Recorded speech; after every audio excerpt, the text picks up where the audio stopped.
warahmatullahi wabarakatuh. Perkenalkan, nama saya Maisan Maula dengan NIM 121101125 dari Prodi PGMI kelas 2D semester 2. Baiklah, di sini saya akan melanjutkan penjelasan dari teman saya. C. Sistem pendidikan yang diterapkan pada dinasti Umayyah. Pada masa ini, pola pendidikan telah berkembang, sehingga peradaban Islam sudah bersifat internasional yang meliputi 3 benua, yaitu sebagian Eropa, sebagian Afrika, dan sebagian besar Asia, yang kesemuanya itu dipersatukan dengan bahasa Arab sebagai bahasa resmi negaranya.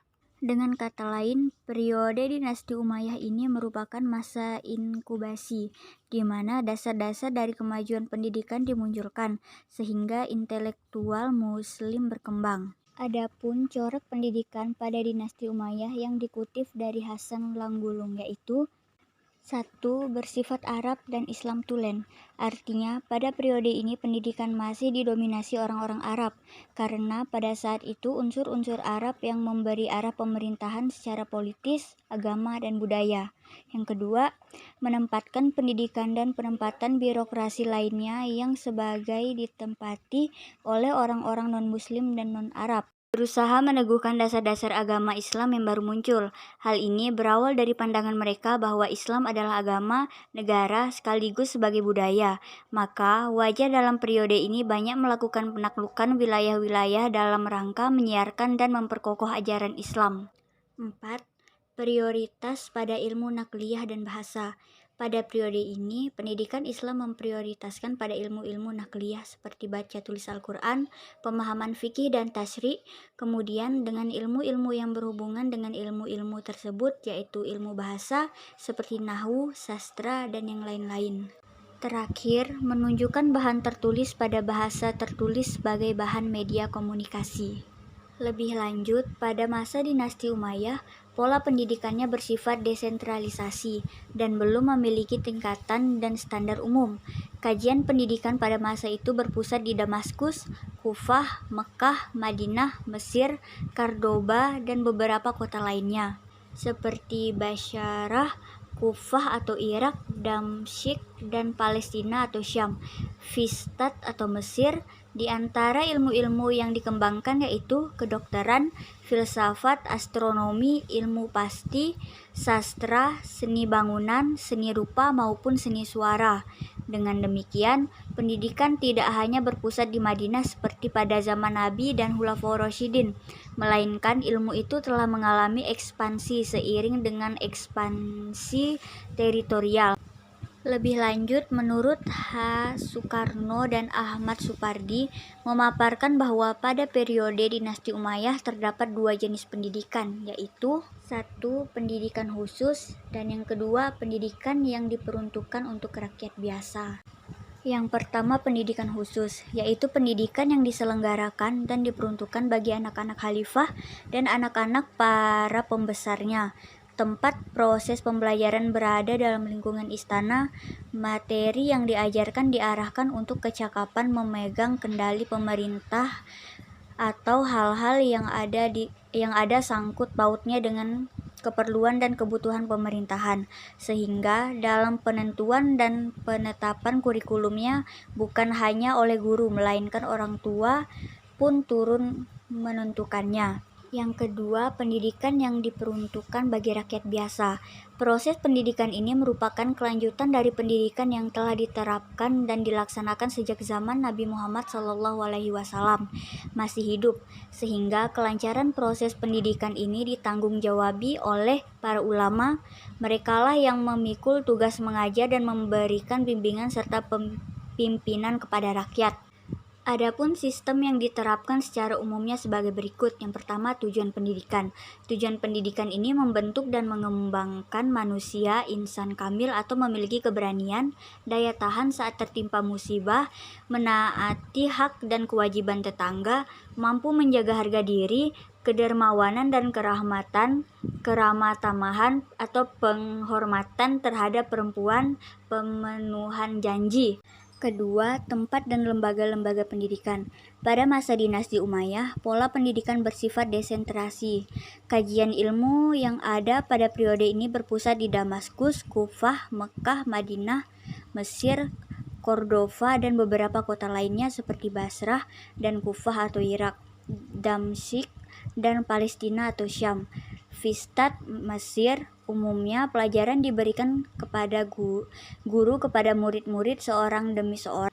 Yang ketiga, materi atau bahan ajar. Di antara ilmu-ilmu yang dikembangkannya yaitu kedokteran, filsafat, astronomi atau perbintangan, ilmu pasti, sastra, seni baik itu seni bangunan, seni rupa maupun seni suara.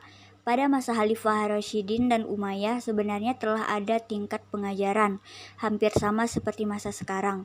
Tingkat pertama ialah kutab, tempat anak-anak belajar menulis dan membaca, menghafal Al-Quran, serta belajar pokok-pokok agama Islam.